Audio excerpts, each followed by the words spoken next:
Why is this affordable flagship left me confused? Also, Apple or Google, who would you rely on for your health and fitness needs? And if you want to build a home studio or a work from home setup in under 5,000 rupees, how would you do so? All of these questions will be answered on this week's episode of Tech Today. Okay, so here's a device you saw on the show last week, the Samsung Galaxy S21 Fan Edition.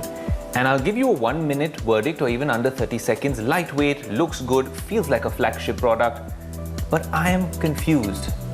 Yes, Samsung, I'm a little confused. And that's what this video is all about.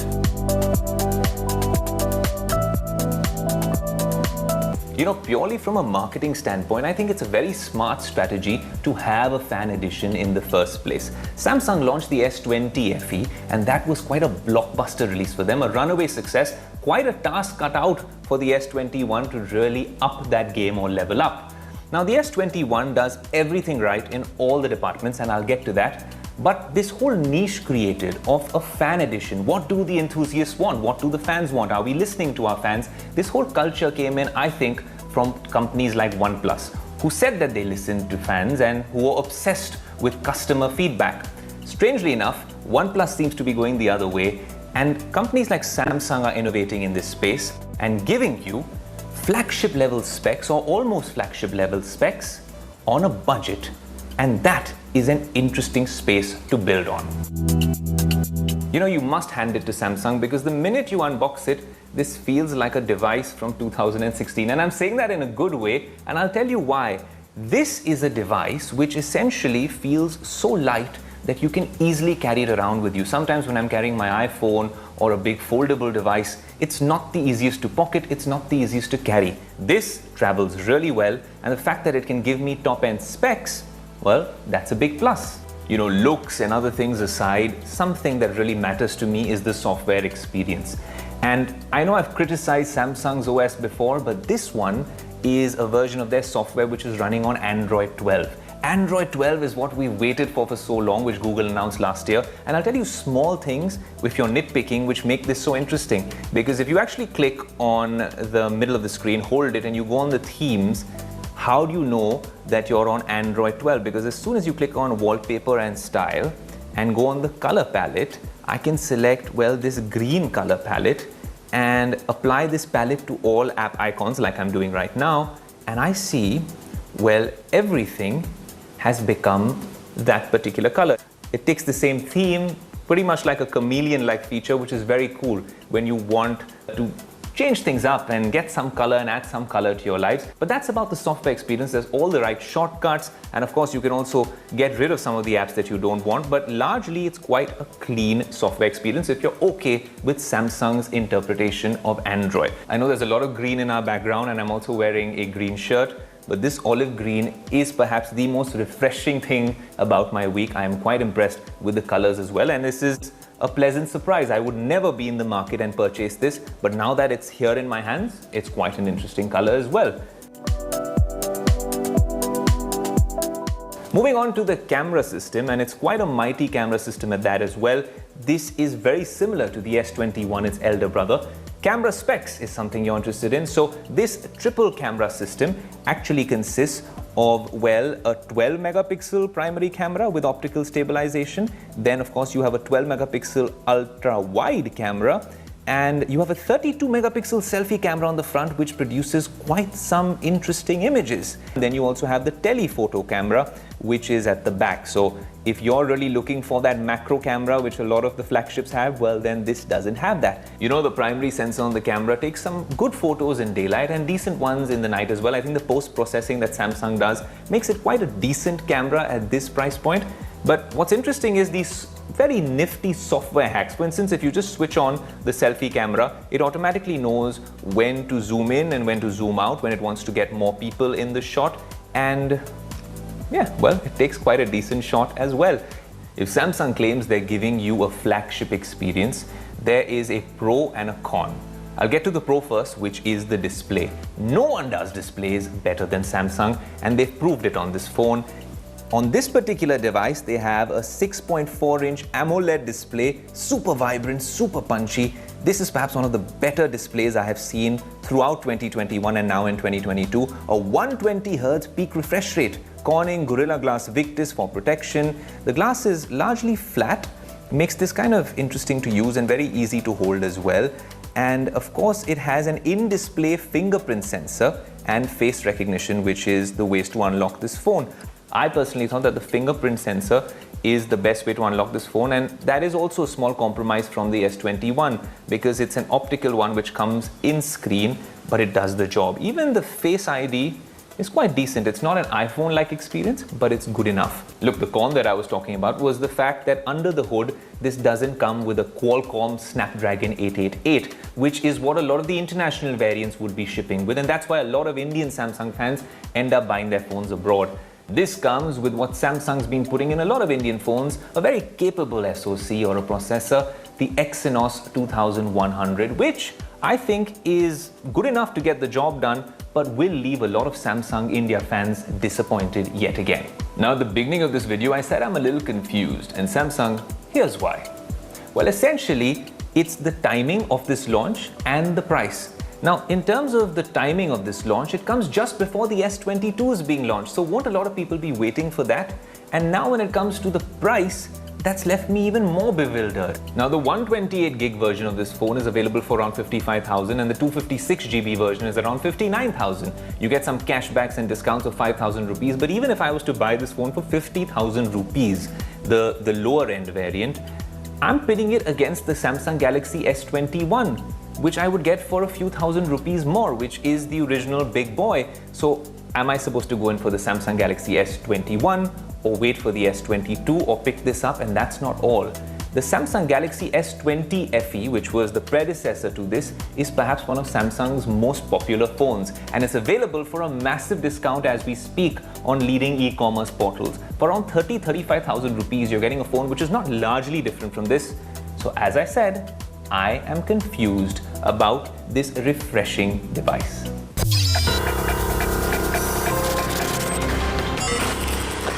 Now, the modern day smartphone serves many purposes. One of them is being the pivotal piece of your home studio setup. We have a few smartphones lined up over here on the Tech Today set, along with the fancy cameras, lights, and there's so much that goes into this. And it's a huge shout out and a thank you to the India Today Business Today camera team who makes this happen. But what if you're stuck in chapter 3 of the pandemic at home and you want to set something up? Maybe start your own YouTube channel or become an Instagram influencer or even attend an office meeting and look professional about it. How do you set up a work from home studio setup in under 5,000 rupees? Shivan will get you this tech jugaad.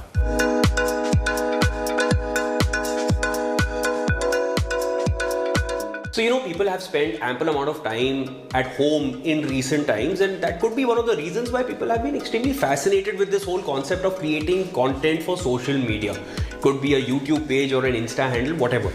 But a lot of people are confused about what kind of gadgets or what kind of equipment do you need to get your ultimate work from home content creation studio setup going. So over the years, I've dealt with a lot of gadgets, and here are some very basic things that you need and which you can buy within rupees 5,000 to get your home studio setup going.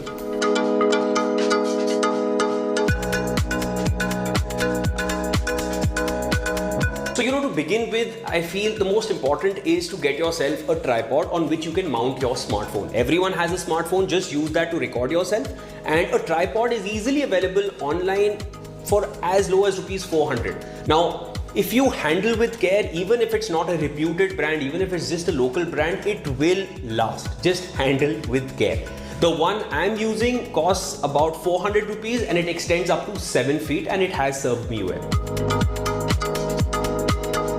One thing I'd like to add is that your smartphone, it gets attached to a mount on top of the tripod. Now, the spring mounts are not very sturdy in the long run, so I invested in a screw mount which I found to be much more sturdier. So these cost about rupees 280 per piece, and I got these along with the tripod. Now, once you have your phone set up on the tripod, next thing you need to go for is proper light. Because if you're not giving a good visual in your videos when you're talking into the camera, it will definitely affect the reach of your video as well. So I usually prefer shooting in natural light. I still am old school that way, but if you don't have good natural light coming into your house, you can invest in a ring light. Now, a ring light will cost you anywhere beginning from rupees 300 online. The one I'm using is a 10-inch ring light. I didn't need a very big ring light for this because I depend on natural light. And I got this one along with a tripod stand with a smartphone mount for rupees 1000.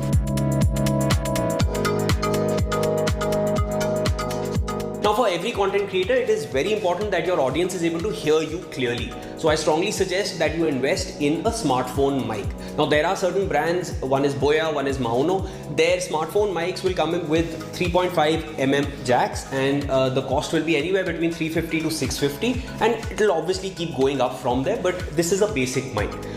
Regardless of what you want to invest in the mic, I strongly suggest that you invest in one, because if you're going to use the internal mic of the smartphone, there is going to be a certain echo in the sound, as you can see now. Now, this is the internal mic of the smartphone, and when I plug the mic back in, it's going to sound much clearer. There is less echo and more clarity.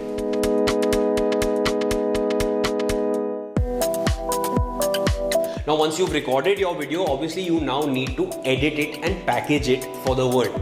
So you need a proper editing software.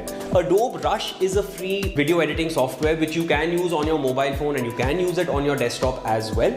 But if you want editing software with more features, then Adobe Premiere Pro is one that you can subscribe to. This one will cost about 1700 rupees per month, but it has everything in it.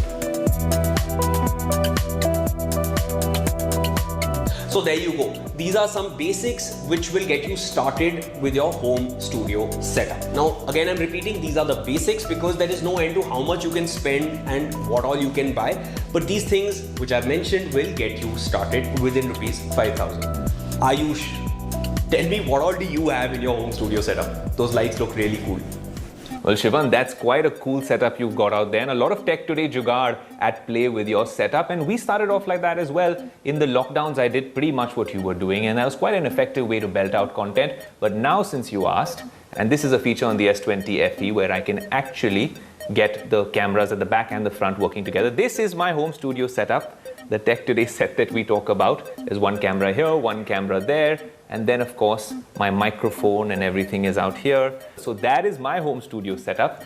But, well, you obviously saw that Shivan could do it in under 5,000 rupees. And that's quite a feat. Well, that's essentially how we get you cutting-edge content on this show, on Business Today, on India Today. And, of course, tomorrow's technology is explained today on the sets of Tech Today. And there's so much more that we want to bring you this week. Now, I want to talk about smartwatches because there might be Fitbits and Garmins and whatnot, but when it comes to tech ecosystems, there really are only two options. It's either the Samsung Galaxy Watch or the Apple Watch. Now, the Apple Watch Series 7 wasn't much of an upgrade from the Series 6, which I have on my wrist, but the Samsung Galaxy Watch 4 was everything that Android and Google had promised in a partnership with Samsung to really serve a worthy contender to the Apple Watch. Now, clearly, the Apple Watch is best in an Apple iOS ecosystem, and of course, the Samsung Galaxy Watch is Google, Samsung, and of course, Fitbit as well,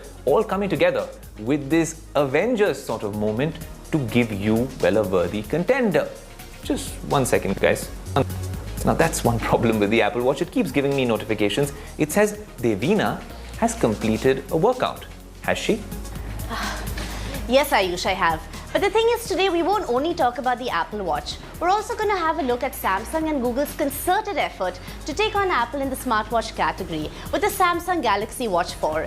Avinash is a body recomposition and transformation specialist, and when I'm not being a tech geek, I'm also a yoga instructor. So let's get into it right away. Avinash, what do you suggest we start with? So since we're looking to measure the accuracy of these certain metrics, I think we should look at shooting up the calories and the heart rate. Yeah. So maybe doing a quick HIIT session, and then after that we can jump into a yoga session to measure breathing. Okay, super. Let's do it. All right, let's get into it.